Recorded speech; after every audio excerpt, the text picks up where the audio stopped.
Assalamualaikum warahmatullahi wabarakatuh. Selamat malam. Jumpa lagi dengan saya Aldi di channel Mereka Ada. Dimanapun kalian berada, saya doakan semoga kalian dalam kondisi sehat dan selalu diberikan kemudahan dalam menjalankan segala aktivitas. Malam ini saya akan membacakan cerita tentang pengalaman mengerikan saat perjalanan ke Gunung Bromo. Cerita ini ditulis oleh Mas Hairul Anam. Namun sebelum saya mulai bercerita, pastikan teman-teman juga support Mas Hairul Anam di Karya Karsa untuk membaca cerita-cerita horor yang sudah ia tulis. Link karya karsanya sudah saya taruh pada kolom deskripsi. Bagaimana? Sudah siap? Kalau begitu tanpa banyak basa-basi lagi, mari kita mulai ceritanya dan selamat mendengarkan. Gusti dan Aji kebetulan sama-sama mendapatkan jatah cuti di tempat kerjanya. Jatah cuti selama 5 hari membuat mereka harus menggunakannya sebaik mungkin. Salah satu cara yang terpikirkan oleh mereka adalah liburan. Mereka sempat mengajak beberapa teman yang lain, namun mereka tidak mendapatkan jatah cuti. Jadi hanya mereka berdua saja. Bagaimana ini Gus? Gak mungkin kan kalau kita sewa mobil kalau hanya berdua aja? Tanya Aji bingung setelah beberapa kali menghubungi teman-temannya. Ya iya, kalau hanya berdua aja pengeluaran itu bakal bengkak. Gusti pun juga menyadarinya. Mereka pun sempat terdiam sejenak. Di atas awan matahari mulai tergelincir dan mereka masih memikirkan caranya. Kalau kita ikutan open trip bagaimana? Lumayan bisa menghemat biaya. Gusti tiba-tiba mendapatkan ide. Nah, cocok itu. Kita cari open trip yang ke Bromo aja. Jawab Aji dengan penuh antusias. Gusti dan Aji pun mulai mencari informasi tentang open trip. Mereka mencari open trip yang berangkat dari Banyuwangi. Biasanya sering muncul informasi semacam itu di sosial media, tetapi kali ini belum ada satupun yang muncul. Mereka mencari di grup-grup trip dan akhirnya setelah mencari-cari mereka mendapatkannya. Titik kumpul open trip itu berada di dekat Alas Purwo Banyuwangi. Tidak hanya itu, harga yang lumayan murah membuat mereka semakin tertarik. 150.000, itu bener gak ya? Kok murah banget? Biasanya yang lain 150.000 ke atas. Gusti sempat mengungkapkan keraguan yang ada di hatinya. Ya mungkin itu rezeki kita, makanya dapat murah. Udahlah, langsung daftar aja, gak usah ragu-ragu. Pinta Aji yang membuat keraguan Gusti mendadak sirna. Mereka pun akhirnya mendaftar. Gusti pun mengirimkan pesan pada nomor yang tertera lengkap dengan data diri. Aji hanya bisa menyimak sambil membayangkan liburan di Bromo. Dia sudah lama ingin ke sana, apalagi saat melihat postingan orang-orang. 10 menit setelah mengirimkan pesan, pihak open trip memberikan balasan. Mereka sudah terdaftar dalam trip ke Bromo. Dan untuk pembayaran bisa dilakukan di akhir trip. Pesan itu membuat keduanya jingkrak-jingkrakan kegirangan. Gusti dan Aji mulai melakukan persiapan malam ini. Mereka harus membawa berbagai peralatan yang sesuai dengan arahan pihak panitia trip. Tidak lupa mereka juga membeli bekal makanan yang cukup, agar di dalam perjalanan tidak kelaparan. Ketika persiapan sudah lengkap, Gusti dan Aji memutuskan untuk pulang ke rumah masing-masing. Karena takut kesiangan, mereka pun memutuskan untuk langsung tidur setelah sampai di rumah. Esokan harinya mereka pun berkumpul di tempat yang sudah ditentukan oleh pihak open trip. Namun sayangnya ketika sampai di sana belum ada orang sama sekali. Bahkan busnya tidak ada. Gusti dan Aji pun celingak-celinguk mencarinya. Apa busnya belum datang ya? Tanya Aji sambil melihat ke jalan. Nah, aku nggak tahu. Kalau dilihat dari jadwalnya kemarin, harusnya belum datang. Gusti menjawab sambil membenahi isi tasnya. Karena belum terlihat, mau tidak mau mereka harus menunggu di sana. Mereka memilih duduk tepat di pinggir jalan dan menjadi pusat perhatian para pengendara yang lewat. Hingga 10 menit berselang tidak ada orang yang datang lagi. Dan hal itu membuat Aji mempunyai firasat buruk. Kok yang lain belum datang ya Gus? Apa yang berangkat dari sini cuma kita aja Gus? Tanya Aji yang bagian belakang lehernya kini mulai terasa berat. Ya mungkin hanya kita yang berangkat dari sini Ji. Open trip itu kan jarang ada peminatnya. Biasanya open trip jadi pilihan terakhir. Persis seperti yang kita lakukan. Gusti mencoba menenangkan temannya yang tampak gusar. Aji mengangguk dan tangannya terus mengusap-ngusap bagian leher supaya bisa tenang. Baru saja mereka berhenti mengobrol, bus berwarna hitam dengan gagahnya menepi. Mata Gusti dan Aji pun melebar. Mereka terpukau dengan bus yang datang. Bus hitam besar itu terlihat mewah dan elegan. Ketika bus tepat berhenti di depannya, laki-laki yang memakai kaos hitam dan topi hitam turun dari sana. Gusti dan Aji sudah berdiri untuk menyambut kedatangannya. Saat laki-laki itu berdiri 5 cm di depannya, mereka pun melihat wajah laki-laki itu tampak pucat. Aji sempat terbengung sebentar. Tubuhnya mendadak merinding, apalagi saat dia cermati dengan teliti orang itu. Bibirnya sampai ikut memucat. Apa orang ini sakit ya? Batin Aji yang diserang dengan berbagai pertanyaan. Kalian sudah siap? Tanya laki-laki itu. Suaranya sangat pelan dan ada serak sedikit, persis seperti suara orang yang sakit. Sudah kak, jawab Gusti tanpa terlihat ada ketakutan dan keraguan sama sekali. Perilaku Gusti membuat Aji terheran-heran. Temannya itu tidak menaruh curiga sedikit pun. Laki-laki itu mempersilahkan mereka masuk ke dalam bus. Gusti yang paling semangat, dia berjalan terlebih dahulu. Aji yang masih dirundung kebimbangan berjalan mengikutinya. Selama berjalan, dia pun disibukkan dengan pertanyaan yang dihadirkan oleh dirinya sendiri. Sebelum naik ke bus, Gusti sempat menanyakan biaya yang harus dibayarkan. Namun laki-laki itu meminta Gusti menyimpannya karena pembayaran dilakukan di akhir trip. Mendapatkan angin segar seperti itu, Gusti bertambah semangat. Dia naik dengan begitu gesit dan sempat meninggalkan Aji yang masih tampak ragu-ragu menaiki bus itu. Ketika di atas, Aji memandangi satu persatu bangku bus itu. Entah kenapa suasana di dalam itu seperti gelap, padahal masih pagi. Dia melihat bangku bus itu penuh. Anehnya para penumpang menutupi wajahnya dengan kain hitam, dan kain yang digunakan itu hampir sama semua. Pemandangan semacam itu membuat tubuhnya kembali merinding. Dia berkali-kali menelan ludah dan terus berjalan mencari di mana Gusti duduk. Gorden kaca bus juga ditutup. Aji masih tidak bisa mencerna suasana gelap yang ada di dalam bus ini. Seharusnya meskipun gordennya ditutup, masih ada sedikit cahaya yang bisa menembusnya. Tetapi entah kenapa bus ini tidak ada pencahayaan sama sekali. Suasananya menjadi seperti di malam hari. Aji kemudian duduk di sebelah Gusti. Dia melihat temannya itu tampak biasa dan tenang, seolah-olah tidak ada yang aneh. Bahkan dia malah mulai mengeluarkan makanan yang ada di dalam tasnya. Kamu mau, Ji? Gusti menawarkan makanan pada Aji yang masih terbengong-bengong. Gus, kamu gak ngerasa apa? Ada yang aneh?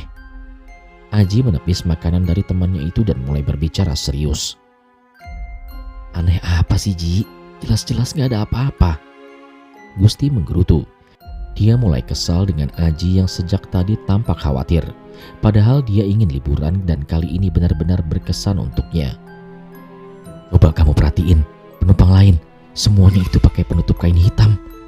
Seru Aji sambil menunjuk bangku-bangku penumpang lain. Gusti mengikuti kemana arah telunjuk Aji berjalan. Dan dia juga melihat penumpang itu persis seperti yang Aji lihat tadi. Tetapi dia menganggap hal itu adalah hal wajar. Aji seketika menepuk jidat. Dia benar-benar heran dengan temannya itu. Bagaimana bisa dia tidak menaruh curiga sama sekali. Coba deh, kamu perhatiin suasana di dalam bus ini. Harusnya meskipun ditutup gorden, masih ada cahaya yang bisa menembus. Tapi di bus ini gak ada cahaya sama sekali. Seolah-olah itu kita berangkat di malam hari. Padahal ini masih pagi. Aji masih kembali ingin menyadarkan temannya itu.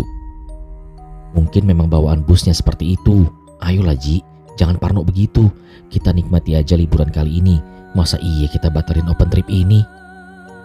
Gusti memohon kepada Aji agar tidak membatalkan open trip kali ini. Aji tidak bisa menolak. Dia juga merasa kasihan dengan temannya itu. Kini bus mulai berjalan. Dia berharap tidak terjadi apa-apa pada mereka ketika laju bus mulai cepat. Di tengah perjalanan Aji tidak bisa tidur. Dia mencoba memejamkan mata sejak tadi. Namun tetap saja tak berselang lama matanya kembali terbuka. Di sebelahnya Gusti sudah tertidur dengan sangat pulas. Saking pulasnya dia coba gerakan tubuhnya tetapi tetap saja dia tidur dan sampai mendengkur. Di sepanjang perjalanan tadi, Aji tidak pernah mau mengedarkan pandangannya ke sekitar. Matanya hanya fokus tertuju ke bangku depan atau ke samping kiri tempat di mana Gusti sedang tertidur pulas. Karena tidak bisa tidur, Aji pun memutuskan untuk mengambil makanan di tasnya. Belum juga ketemu, dia malah mendengar isak tangis di bangku belakang. Awalnya tangisannya terdengar begitu pelan, namun lama-kelamaan semakin keras. Setelah dia mencoba mendengar baik-baik, ternyata bukan hanya satu orang saja yang menangis. Suara itu membuat lehernya menjadi kaku. Aji terus mencoba menggerakkannya. Dia ingin melihat ke belakang dan mencari tahu kenapa mereka nangis bersamaan. Saat dia berhasil menggerakkan kepalanya, dia tidak melihat apa-apa. Bangku kosong masih sama seperti tadi. Penumpangnya tertutup kain hitam. Siapa yang nangis tadi ya? Kenapa kok posisinya masih sama semua? Batin Aji sambil menelan ludahnya berkali-kali. Butiran-butiran keringat kini mulai bermunculan. Aji memilih kembali duduk dan mengambil makanan yang ada di dalam tasnya. Dia nikmati makanan ringan yang kemarin dia beli sambil menatap bangku bus yang ada di depan. Bangku yang ada di depannya ini persis seperti bangku bus lama. Padahal bodi bus yang dia tumpangi tadi tampak begitu baru. Karena tidak mau larut dalam pikiran buruk, Aji pun buang jauh-jauh pikiran itu. Makanan ringan yang sejak tadi dia makan kini sudah mulai menipis. Saat menjemput makanan yang ada di dalam bungkus, Aji mencium bau anyir darah. Sontak matanya terbelalak. Bau darah siapa ini? Batinnya kala itu. Aji sampai menaikkan bahu tubuhnya karena merinding. Aji tidak mau melihat ke belakang atau sebelahnya. Dia masih fokus makan dan menatap bangku yang ada di depannya. Tiba-tiba ada suara lirih persis berada di depan telinganya. Refleks dia menengok, tapi sama saja keadaan tidak berubah. Posisi para penumpang masih sama. Aji semakin tidak nyaman. Rasa takut benar-benar memeluknya sangat erat. Aji yang sudah tidak kuat mencoba memejamkan mata. Namun belum sampai 5 menit, dia sudah mendengar suara cekikikan di belakang. Bahkan suaranya berubah-ubah dan berganti-gantian antara menangis dan cekikikan. Saking takutnya sampai tubuhnya menggigil, Aji kemudian mencoba untuk membangunkan Gusti. Dia menyenggol tubuh temannya berkali-kali. Gusti hanya mendeham lalu kemudian tidur kembali. Aji yang semakin dibuat kesal langsung menggerakkan tubuhnya lebih kuat lagi. Kepala temannya itu dia gerakkan dan matanya membuka. Ji, ada apaan sih Ji? Ganggu tidur aja kamu itu. Gerutunya kala itu. Aji pun meminta Gusti untuk bertukar tempat. Dan karena ingin tidur lagi, Gusti tidak mau mendebat dan memilih untuk mengalah. Setelah pindah, dia kembali tertidur. Aji hanya bisa menggeleng melihat tingkah temannya yang tampak begitu santai. Dia yang tidak bisa tidur senyenyak temannya memilih untuk membuka gorden jendela. Dan betapa terkejutnya ia saat melihat keadaan di luar bus yang tampak gelap seperti malam. Ia sempat mengusap matanya berkali-kali karena tidak percaya. Ia merasa heran karena seharusnya perjalanan yang baru dapat setengah ini masih berada di waktu pagi. Tapi kenapa di luar malah tampak seperti malam hari? Karena tidak mau terfokus dengan suara-suara tangisan itu, Aji memilih mengamati setiap jalan yang dilalui bus ini. Dia mendapati keanehan pada jalan tersebut. Sejak tadi, dia tidak menemukan satupun penerangan jalan. Padahal dimanapun jalan biasanya ada penerangannya di pinggirnya. Sebenarnya ini tempat apa sih? Aji terus bertanya-tanya pada dirinya sendiri. Keanehan yang terus dia rasakan membuat rasa takutnya tumbuh matang di benaknya. Usai bosan melihat jalan yang bentuknya nyaris sama semua, Aji menengok jam yang ada di tangannya. Jam itu tidak berputar sama sekali.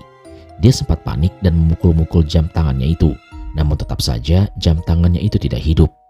Padahal baru beberapa hari yang lalu dia mengganti baterainya. Tapi kenapa jamnya itu mati lebih cepat? Aji yang masih penasaran melepas jam tangannya itu. Dia buka penutup baterainya itu dengan peralatan seadanya. Hampir 5 menit berlalu dia akhirnya berhasil membuka. Dan ketika melihat isinya, Aji tidak bisa berkata apa-apa. Bibirnya menganga dan matanya sedikit terbuka lebar. Hal itu dikarenakan baterai yang ada di jam tangannya menghilang. Tangannya sampai gemetar saat ia memasukkan jam itu ke dalam tas. Setelah selesai memasukkan dan menutup tasnya, dia mendengar ada yang memanggil namanya. Suara itu seperti seseorang perempuan. Aji tetap menghadap ke depan. Dia tidak mau menggubris seruan itu. Aji, Aji. Lagi-lagi ada perempuan memanggilnya. Kali ini suaranya lirih dan diiringi dengan sedikit tangisan. Suara itu membuat detak jantungnya berdetak tidak karuan. Aji kemudian memejamkan mata. Dia tidak mau mencari sumber suara itu. Saat ini satu-satunya yang dia inginkan adalah berakhirnya semua ini. Dia ingin bus cepat sampai dan dia tidak lagi merasakan hal-hal mengerikan ini. Belum sampai 10 menit dia memejamkan mata, tiba-tiba saja ada yang menyentuh telinganya. Aji belum mau membuka matanya.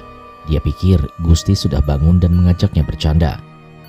Tidak berselang lama kembali ada tangan yang menyentuh pipi sebelah kanannya. Aji sontak membuka mata dan langsung menatap Gusti. Seketika dia memegangi kepala dan menggelengkan sampai 7 kali. Ternyata temannya itu masih tertidur dengan sangat nyenyak. Tidak mungkin dia bisa secepat itu menarik tangannya dan pura-pura tidur. Kalau Gusti tidur, siapa pelakunya? Batinnya kala itu. Nafasnya kini mulai terasa berat. Berkali-kali dia muntahkan nafas itu supaya bisa membuat dirinya tenang. Aji kembali mendengar ada yang memanggil namanya. Aji yang sudah tidak kuat kembali membangunkan Gusti.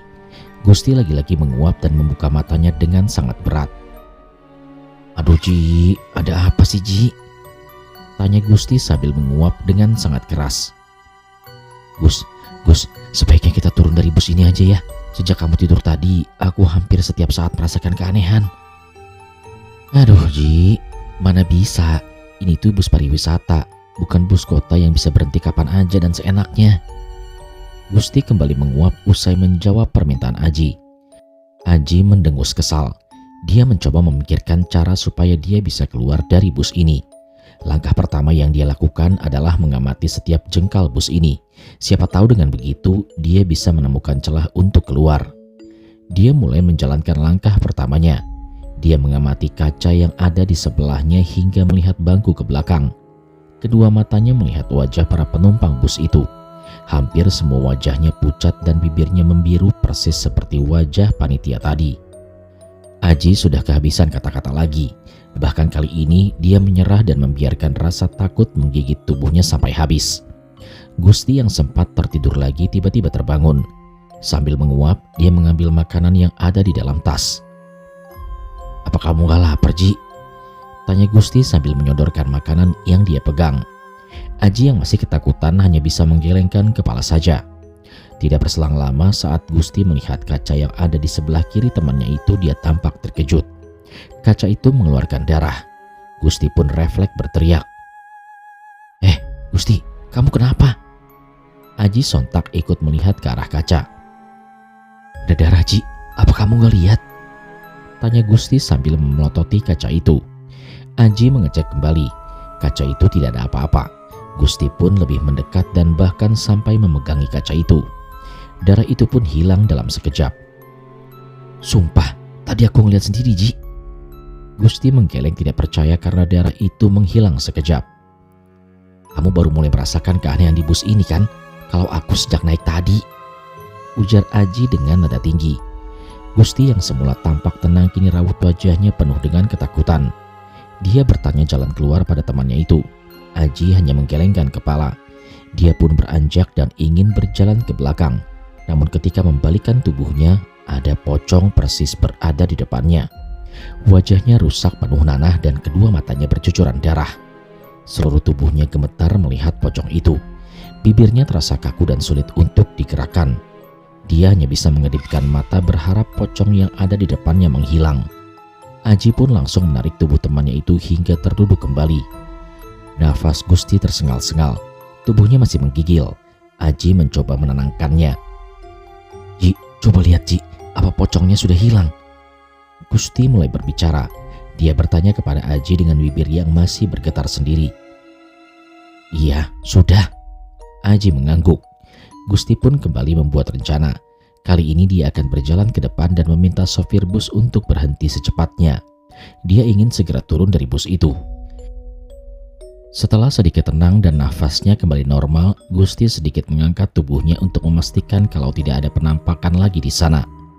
Ketika hendak berjalan ke depan, Gusti merasa ada yang memegangi bajunya.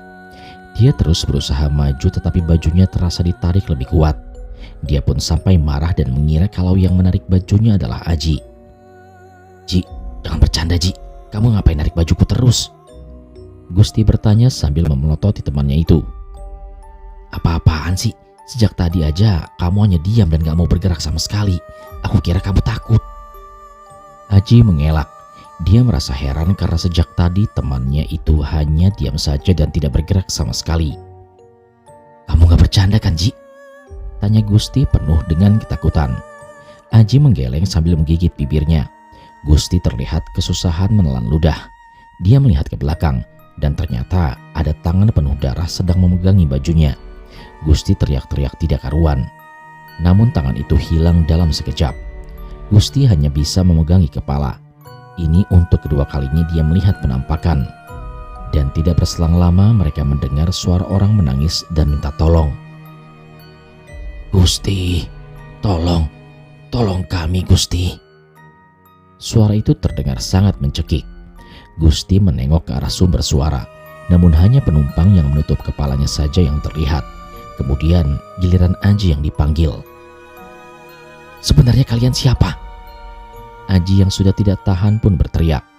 Bukannya menyahut, suara itu malah berubah menjadi suara cekikikan. Aji yang tampak begitu kesal melempar botol ke arah belakang. Suara itu sempat hilang sebentar lalu kembali muncul dan malah terdengar menggema. Aji dan Gusti nekat berjalan ke arah depan. Namun tiba-tiba saja bus menjadi bergoyang-goyang. Gusti dan Aji nyaris jatuh, namun mereka tahan. Mereka berpegangan pada bagian atas bus yang digunakan untuk menyimpan tas. Bus semakin kuat bergoyang hingga membuat semua penutup wajah para penumpang terjatuh. Aji dan Gusti melihat bangku penumpang yang ada di sebelahnya, dan seketika bibir mereka menganga dan tidak bisa digerakkan. Semua mata para penumpang mengeluarkan darah. Beberapa ada yang raut wajahnya rusak. Namun tidak hanya itu, ada yang kehilangan anggota tubuhnya. Aji yang sudah tidak tahan mendorong temannya agar berjalan ke arah depan. Mereka mulai mencium bau darah dan bau busuk secara bergantian. Ketika sampai di bagian sopir, mereka terkejut. Bus yang mereka tumpangi tanpa sopir sama sekali. Gusti yang panik seketika mengambil alih kemudi. Dia belokkan ke kiri lalu mengerem. Bus itu berhenti mendadak seketika. Mereka pun segera membuka pintu bus itu. Namun sialnya pintunya juga sulit untuk dibuka. Gusti yang tampak kesal langsung menendang pintu itu hingga terbuka lebar. Mereka turun satu persatu, dan saat berhasil turun, keadaan sekitar tampak sangat gelap. Tidak ada pencahayaan sama sekali. Aji buru-buru mengeluarkan ponsel dan menyalakan flashnya dan seketika mereka bisa melihat keadaan sekitar. Setelah dia soroti setiap jengkal, dia baru tahu kalau mereka berada di tengah hutan. "Gus, ternyata kita berada di tengah hutan ini. Gimana Gus?"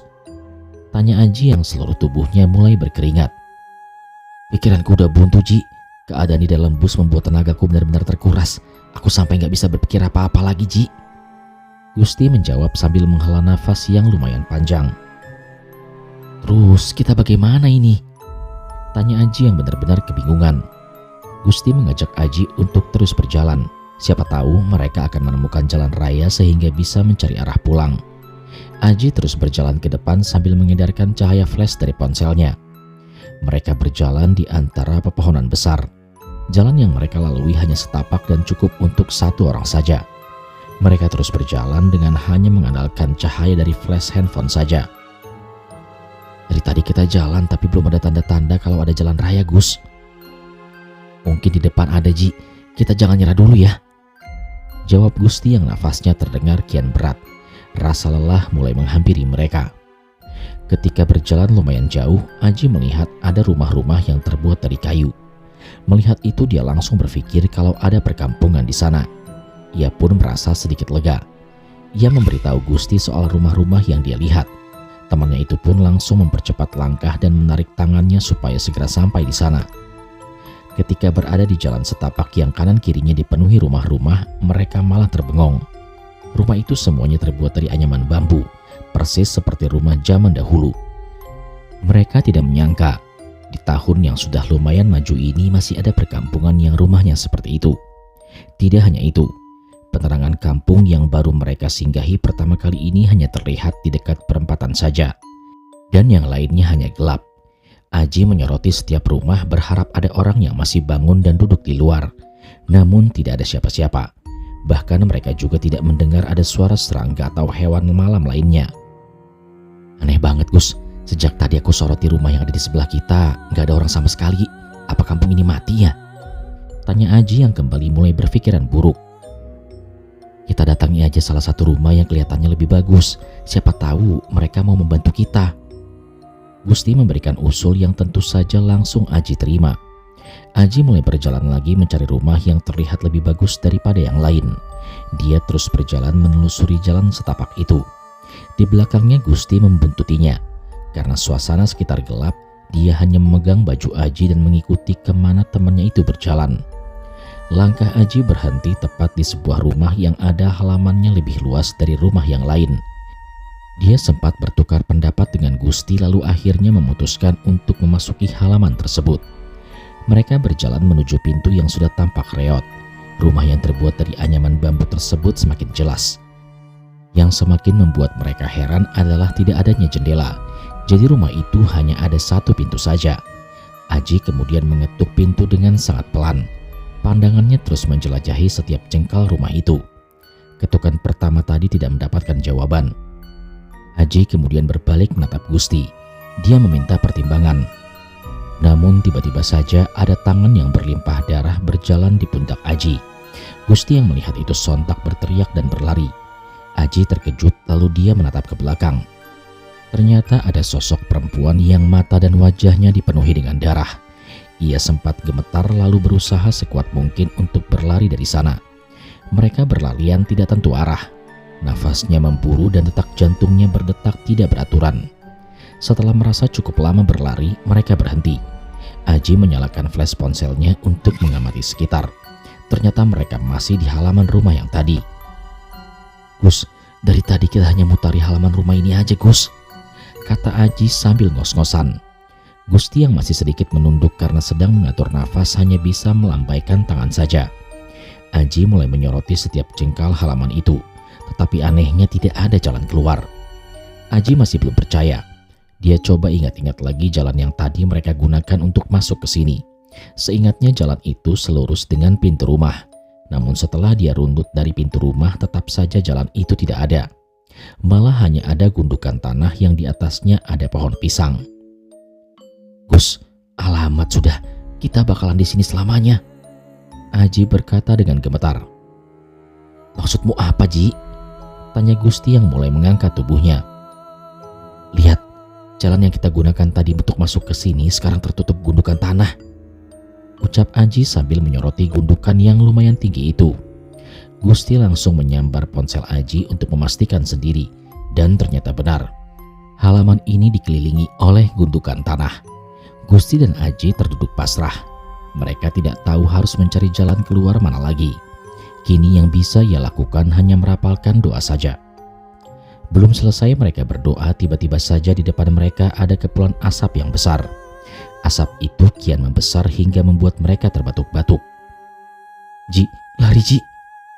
Gusti beranjak dan mengajak Aji berlari. Mereka berlari sambil menutup mulut dan hidungnya. Mereka terus berlari mengitari halaman mencoba menghindari asap itu. Tidak berselang lama asap tadi pun menghilang. Aji dan Gusti berhenti. Mereka kembali ngos-ngosan. Belum selesai nafas mereka tersengal-sengal, mereka mendengar suara cekikikan dari atas pohon. Gusti dan Aji tidak berani melayangkan pandangannya ke atas sana. Mereka hanya bisa saling pandang dan menggeleng bersama. Gusti kemudian berjalan duluan membelakangi pohon yang menjadi sumber suara itu. Aji lalu menyusul. Mereka berjalan sambil berharap menemukan adanya jalan keluar. Baru beberapa langkah berjalan mereka mendengar suara gemuruh yang begitu keras. Aji yang lupa menyalakan flash seketika merogoh ponsel di kantongnya lalu mengarahkan cahaya ponselnya ke arah di mana suara itu muncul. Entah kenapa gundukan yang ada pohon di atasnya tadi menghilang. Kini halaman itu memiliki jalan keluar. Tanpa berlama-lama, Aji menarik tangan Gusti dan berlari mengarah ke atas sana. Namun saat hampir dekat, mereka melihat dua pocong sedang berdiri di sana. Mereka seolah berjaga di jalan itu. Gus, lihat ada putih-putih berdiri di sana, Gus. Aduh, itu pocong, Ji. Gimana ini? Tanya Gusti ketakutan. Dia hanya bisa menggigit bibir bawahnya. Tubuhnya sudah benar-benar lemas. Serangkaian kejadian sebelum ini membuat tenaganya benar-benar terkuras begitu saja. Mau gak mau kita harus lewat, Gus. Jangan kamu lihat ya, pinta Aji. Gusti hanya bisa mengangguk pasrah. Dia kencangkan pegangannya di baju Aji dan mulai menutup matanya. Aji berusaha sekuat mungkin untuk tidak takut. Dia berjalan agak cepat dan berlari ketika berada di depan dua pocong yang berdiri berhadapan itu. Akhirnya mereka berhasil menghilang. Anehnya perkampungan yang dipenuhi rumah itu juga menghilang. Dan kini malah berubah menjadi pepohonan lagi. Aji dan Gusti terus berjalan hingga mereka menemukan pohon beringin yang sangat besar. Mereka memutuskan untuk berhenti di sana. Mereka sendiri tidak tahu apakah keputusan mereka benar atau salah karena berhenti di pohon beringin yang begitu besar. Pohon yang orang-orang sebut banyak penghuninya. Dan benar saja, belum 10 menit mereka berhenti, ada sosok hitam besar dengan mata merah melotot muncul di hadapan mereka. Gusti dan Aji yang sudah lemas karena seluruh tenaganya terkuras seketika pingsan. Pandangan mereka tiba-tiba memudar lalu menjadi hitam semua. Saat terbangun, mereka sudah ada di salah satu rumah dan dikerubuni banyak orang. Saat membuka mata, mereka terperanjat dan seketika duduk. Orang-orang yang ada di sekitarnya menatap mereka dengan tatapan heran. Maaf ya, kita itu ada di mana ya? Tanya Aji yang masih belum bisa mencerna semuanya. Dia mencoba mengingat-ingat kembali apa yang terjadi. Seingatnya mereka pingsan saat melihat sosok hitam besar dengan mata merah melotot di bawah pohon beringin besar. Kami menemukan kalian pingsan di hutan belakang rumah, kata salah satu dari mereka. Aji dan Gusti memilih diam. Jika dirunut dari perkataan orang tadi, hutan yang kemarin mereka singgahi dekat sekali dengan rumah penduduk. Tiba-tiba seorang kakek-kakek dengan belangkon di kepala meminta semuanya menepi. Seketika sekumpulan orang itu menepi dan memberikan jalan untuknya. Kalian itu bagaimana? Ada orang yang baru sadar dari pingsan malah kalian kerumuni. Biarkan mereka menghirup udara segar dulu, kata kakek itu terbatuk-batuk. Kakek itu meminta salah satu warga mengambilkan air putih. Orang itu langsung berdiri dan mengambilkan 2 gelas air putih untuk Gusti dan Aji. Mendapat air putih, mereka pun menengguk air itu secepat mungkin. Air itu habis dalam waktu sekejap. Hal itu membuat warga terheran-heran. Seteguk air itu membuat mereka tenang. Kakek tadi ternyata sudah berpengalaman menangani orang-orang seperti Aji dan Gusti sehingga dia tahu apa yang harus dilakukan. Bagaimana bisa kalian pingsan di tengah hutan malam-malam sampai tadi pagi? Tanya kakek itu. Aji dan Gusti pun bercerita secara bergantian. Semua warga tercengang, bahkan ada yang tubuhnya merinding, matanya melotot dan bibirnya menganga. Apa kalian yakin? Sahut salah satu dari mereka. Kakek itu pun menepis paha orang itu. Orang itu pun mengangguk lalu menundukkan kepala. Aji kembali melanjutkan ceritanya sampai mereka bangun di tempat tersebut.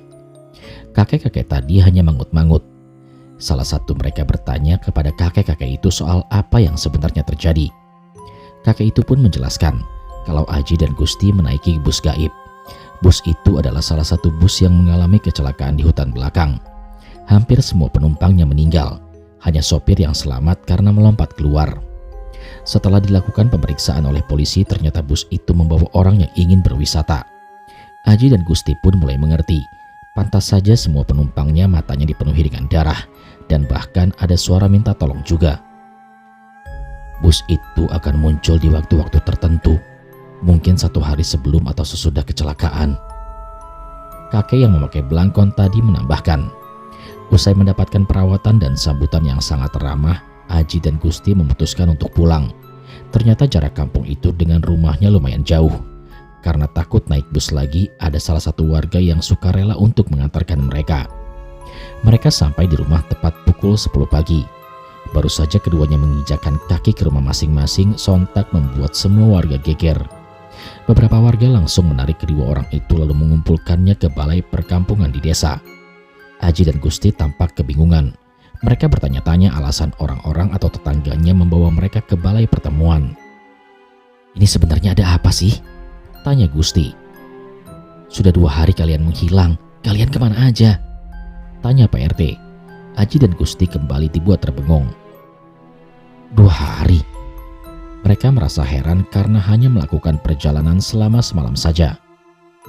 Kami itu hanya pergi semalam saja, Pak. Jangan mengada-ngada. Gusti menyanggah. Pak RT segera mengeluarkan ponselnya dan menunjukkan kalender hari ini. Mata mereka membelalak melihatnya. Ternyata benar. Mereka sudah hilang selama 2 hari. Padahal mereka hanya merasa melakukan perjalanan semalam saja. Mau tidak mau, Aji dan Gusti menceritakan kepada mereka apa yang terjadi. Semua warga sampai ada yang gemetar mendengar cerita itu. Meskipun demikian, mereka senang akhirnya Aji dan Gusti bisa kembali setelah 2 hari menghilang. Keesokan harinya saat mereka nongkrong karena masih libur, mereka mendapatkan telepon dari nomor open trip yang mereka pesan waktu itu. Mereka menanyakan kenapa tidak datang waktu itu. Mereka kembali menawarkan open trip selanjutnya, tetapi mereka langsung menolaknya mentah-mentah. Mereka tidak ingin mengulang hal mengerikan itu lagi. Mereka pun kembali bekerja seperti biasa. Cerita soal hilangnya mereka juga sudah terdengar sampai teman-teman kerjanya. Mereka terus menceritakan kejadian waktu itu kepada teman-temannya itu. 2 hari setelah itu, Aji malah mendapatkan gangguan. Setiap malam kaca jendela kamarnya ada yang mengetuk. Bahkan ada suara orang menangis dan minta tolong.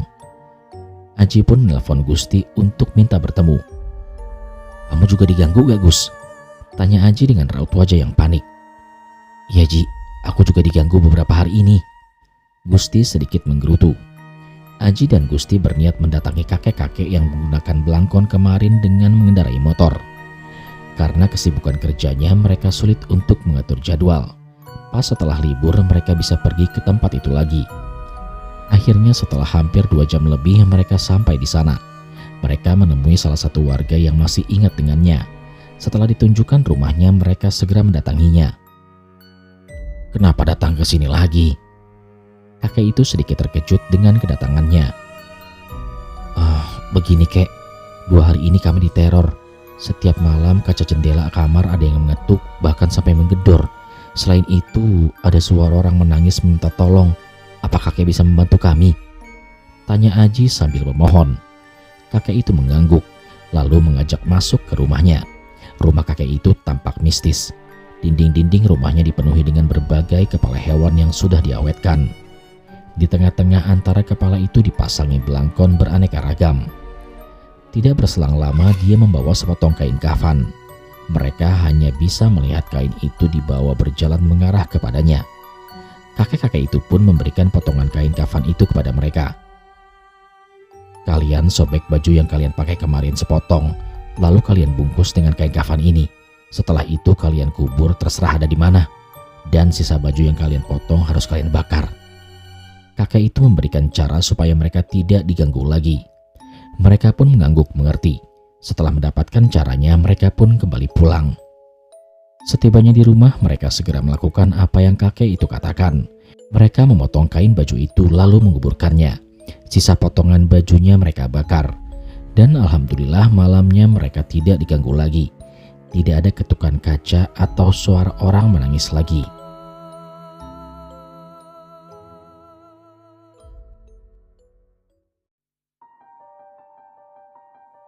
Sekian cerita pada kesempatan kali ini. Terima kasih kepada teman-teman yang sudah menyimak cerita ini dari awal sampai selesai. Jangan lupa support channel Mereka Ada dengan cara menekan tombol subscribe dan menyalakan lonceng notifikasinya, supaya kalian gak ketinggalan setiap video yang upload di channel ini. Jangan lupa juga untuk follow akun sosial media Instagram dan TikTok Mereka Ada di @merekaada_channel. Kalau begitu sampai di sini dulu perjumpaan kita kali ini. Sampai bertemu pada episode selanjutnya. Saya Aldi pamit undur diri dari hadapan kalian. Wassalamualaikum warahmatullahi wabarakatuh.